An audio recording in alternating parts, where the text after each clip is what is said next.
Since his first appearance in 1956, there's been a great longing to see the Scarlet Speedster on the silver screen. I'm also the Flash. You're also the what?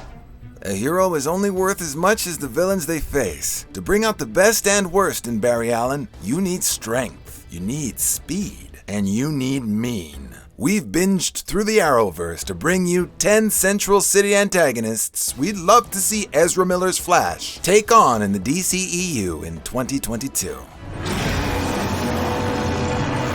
10. The Reverse Flash.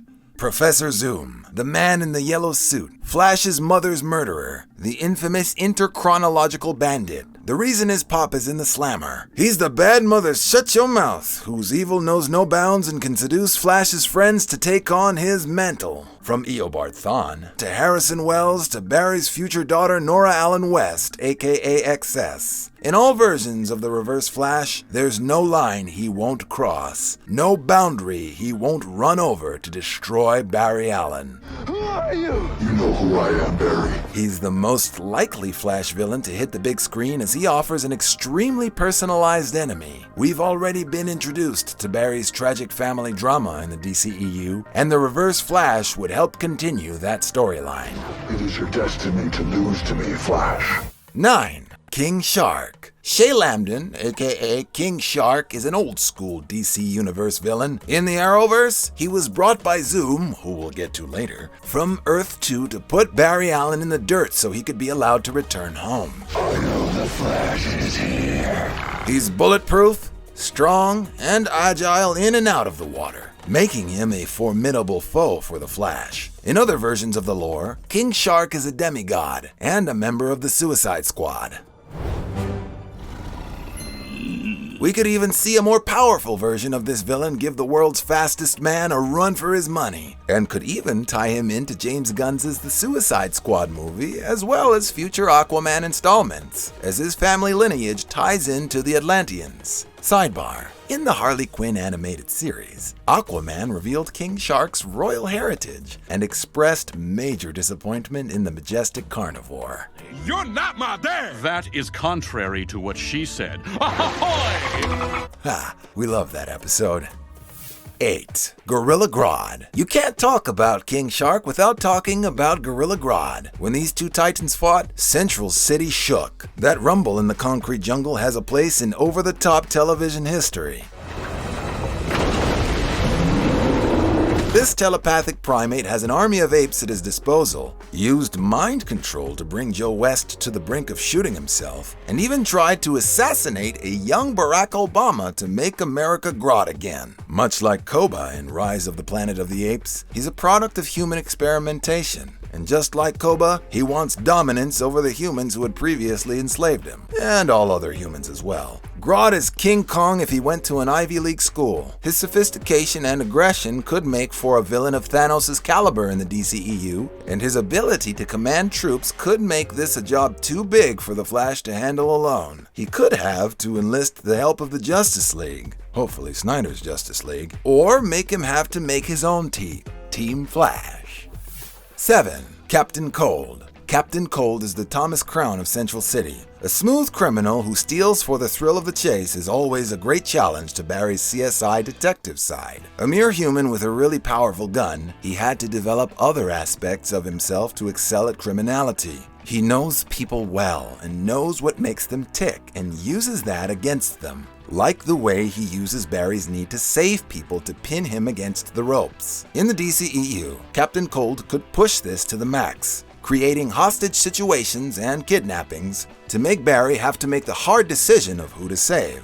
Also, verbally, he can go blow for blow with the man in red and gold, as his dark wit is sharp as a razor. On Earth X we have a saying, if you laugh out loud, you gotta share the joke. Leonard Snart really is the snarkiest comic in the Arrowverse, a stark contrast to Man of Steel's General Zod, Aquaman's Black Manta, Justice League's Steppenwolf, Wonder Woman's Ares, Suicide Squad's Enchantress, and Batman v Superman Dawn of Justice's Doomsday, who were all very self-serious. Oh, you never know. 6. Mirror Mistress. If you can't outrun him, bend reality into your favor. That's what Eva McCulloch does as Mirror Mistress.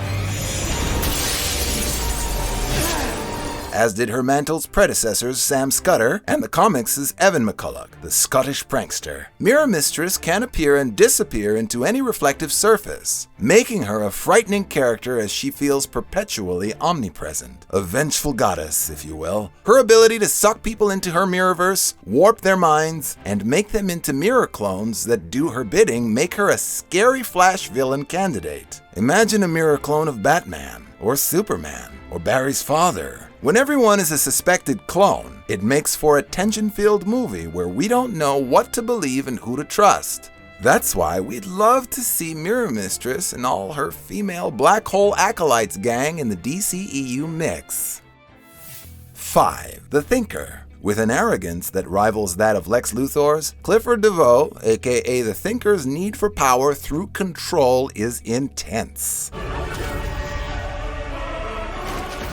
He's a college professor who seeks power over the human mind. The world's fastest man versus the world's fastest mind is the tagline for this battle. The Thinker's mind was amplified by the same lightning storm that made Barry a metahuman, binding them through the Speed Force. He uses his abilities to manipulate people, playing them like chess pieces in a game they don't even realize they're playing. In the DCEU, he could drive Ezra's Barry into madness and beat him when he's mentally destabilized. Barry would then have to develop a deeper sense of self before conquering this evil genius. Emotion is the father of all error.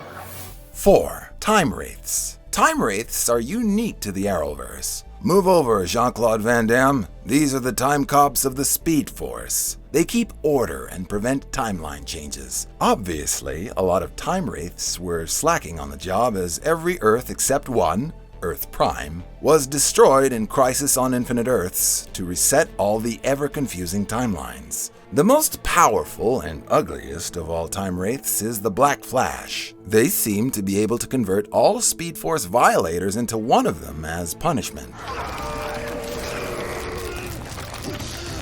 The ultimate time bandito is the Reverse Flash, whom the Time Wraiths can't get to as he is protected by the negative Speed Force. Why we want to see them in the DCEU is that there's an unresolved storyline in Batman v Superman where Barry travels through time to give Bruce Wayne a message. Lois Lane! She's the key! We need closure on this, and we can't rely on the Justice League Snyder Cut to fix everything. Or can we?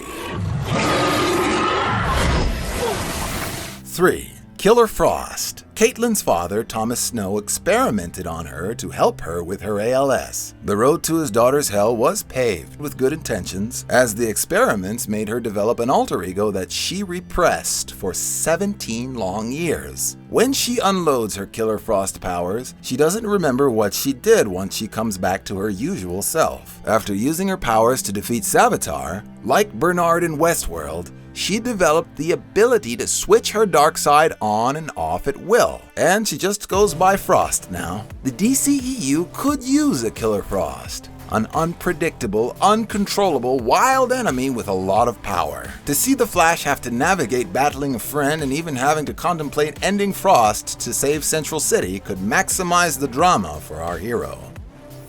2. Zoom. What we love about Zoom is that he's the most unpretentious villain in the game. He wants more speed. He is so transparent in his self-interest that I kind of respect him. Would I buy a car from him? No.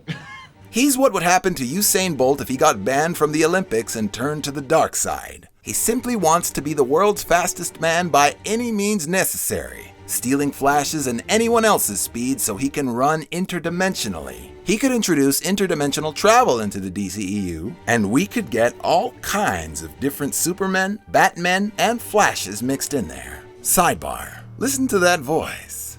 Bring me the rest of Flash's speed. Sound familiar? Allow me at least a kiss. If you were born before 1989, you may have wondered why Zoom's voice has been keeping you up at night. That's because he's played by actor Tony Todd, the original untouchable Candyman. If you look in the mirror and say his name 5 times, he'd appear. Dare us to do it? Candyman. Candyman, Candyman, Candyman, Candy... We can't do it. No one ever got past 4.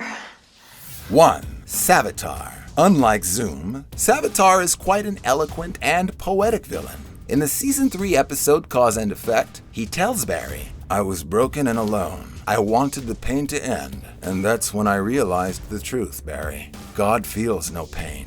All I had to do was become one." What's unique about Savitar, besides that he dresses like former heavyweight champion Deontay Wilder, is that he is Barry Allen from another Earth, and he was the first meta to connect to the Speed Force. He's the Barry Allen that wants everything, and Barry facing off against the darkest part of himself always makes for a great story.